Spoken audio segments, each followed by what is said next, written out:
जब मुसलमानों ने कृष्ण तेरी गीता जलानी पड़ेगी नाम का एक ग्रंथ लिखा और उसको छाप करके घर घर में बंटवा दिया, हर मदरसे में बंटवाया, हर स्थान पर उसको बांटा गया, तो एक भी हिंदू जाकर के नहीं बोला कि तुम्हारी हिम्मत कैसे हुई कृष्ण तेरी गीता जलानी पड़ेगी नामक तुमने ग्रंथ लिखा। मतलब हिंदुओं के आराध्य देव कृष्ण, लेकिन उनके बारे में क्या लिखा, कृष्ण तेरी गीता जलानी पड़ेगी। और उस पुस्तक में इन मुसलमानों ने क्या किया, कृष्ण जी के ऊपर इतने भद्दे लांछन लगाए इन लोगों ने, और एक भी हिंदू ने उस पुस्तक का जवाब नहीं दिया। एक भी हिंदू ने, एक भी कृष्ण के उपासक ने, एक भी कृष्ण की पूजा करने वाले ने उस पुस्तक का जवाब नहीं दिया। तो एक व्यक्ति खड़े हुए जिनका नाम था पंडित चमुपति एमए, उन्होंने कहा कि इन मुसलमानों ने इतनी गलत धूर्तता की है, हमारे भगवान योगेश्वर श्री कृष्ण के ऊपर गालियां दी हैं, उन पर लांछन लगाया, इनका प्रतिकार होना चाहिए, इनको जवाब देना चाहिए। तो उस पंडित चमुपति एमए ने भगवान श्री कृष्ण का असली चरित्र लिखा जिसका नाम था योगेश्वर श्री कृष्ण, और उसको बांटा गया। फिर उसने कहा कि तुमने तो हमारे भगवान श्री कृष्ण पर गलत लांछन लगाया, उनके बारे में झूठ बोल करके एक पुस्तक लिखी, अब मैं तुम्हारे मोहम्मद साहब पर एक सच बोल करके पुस्तक लिखूंगा,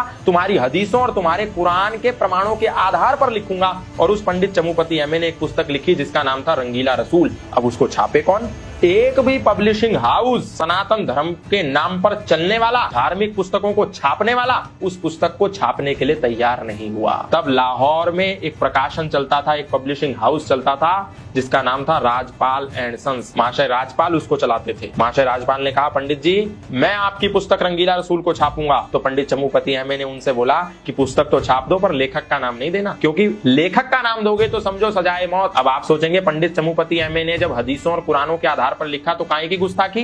भाई नुपुर शर्मा ने भी तो वही बात बोली थी जो जाकिर नाइक अंतरराष्ट्रीय मंचों पर खड़े होकर बोलता है, क्योंकि वो नुपुर शर्मा ने बोली तो वो गुस्ताखी हो गई, और वही जाकिर नाइक बोलता था, इस्लामिक धर्म गुरु बोलते थे तो वो सही था। तो जब पंडित चमुपति एमए ने कहा तो महाशय राजपाल ने कहा, आप चिंता मत करो, मैं आपका नाम नहीं दूंगा और मैं वचन देता हूँ मरते दम तक मर जाऊंगा, आखिरी सांस तक आपका नाम लीक नहीं करूंगा पंडित जी। और उसने वो पुस्तक छापी महाशय राजपाल ने अपने प्रकाशन से, और लेखक के सेक्शन में लिख दिया दूध का दूध और पानी का पानी, और वो पुस्तक सब जगह वितरित कर दी गई। अब जब वितरित कर दी गई तो पूरे इस्लामी कुनबे में हड़कंप मच गया कि ये क्या हो गया, अनएक्सपेक्टेड चीज हो गई। उनको ऐसा लग रहा था सनातनी तो सुषुप्त अवस्था में चले गए, सरप्राइजिंग हो गया, उनको धप्पा हो गया। अब क्या करें, तो महात्मा गांधी ने बोला कि तुम्हें इन हिंदुओं को जवाब देना चाहिए। यंग इंडिया उस समय महात्मा गांधी का अखबार छपता था, उसमें बाकायदा लेख लिख करके महात्मा गांधी ने कहा मुसलमानों को हिंदुओं से लड़ना चाहिए, और मुसलमान लड़े।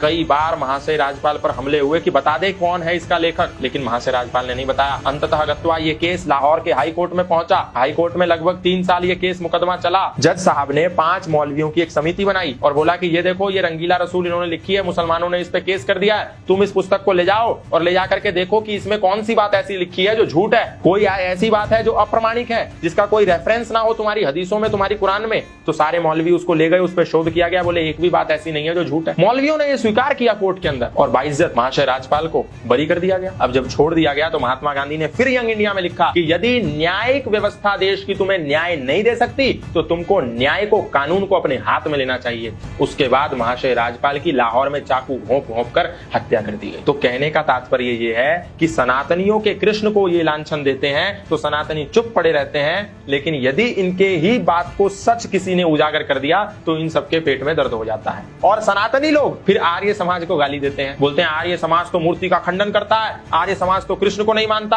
आर्य समाज तो हनुमान को नहीं मानता, आर्य समाज तो मंदिरों का विरोध करता है, आर्य समाज तो श्री राम का विरोधी है। भाई आर्य समाज यदि श्री राम, श्री कृष्ण, हनुमान का विरोधी होता तो कभी भी योगेश्वर भगवान श्री कृष्ण का सच्चा चरित्र ना लिखता। महाशय राजपाल एक आर्य समाजी थे, कोई हिंदू नहीं आया, फिर कोई पौराणिक नहीं आया, कोई पंडित जी नहीं आया, कोई पुजारी नहीं। मैं किसी का विरोधी नहीं हूँ, लेकिन मुझे इस बात से दुख होता है कि जब लोग कहते हैं कि आर्य समाज तो सनातन धर्मियों का शत्रु है। जब हैदराबाद के निजाम ने मंदिरों में हैदराबाद में ताले लगा दिए तो एक भी मंदिर का व्यक्ति पूरे देश से एकत्रित होकर नहीं गया कि वहां जाकर के हम युद्ध लड़ेंगे और मंदिरों के निजाम के आगे लड़ाई लड़कर अपने मंदिरों के ताले खुलवाएंगे। आर्य समाज गया, स्वामी महात्मा नारायण स्वामी गए और जाकर के हैदराबाद के निजाम को घुटने पे टेका और मंदिरों के ताले खुलवाए।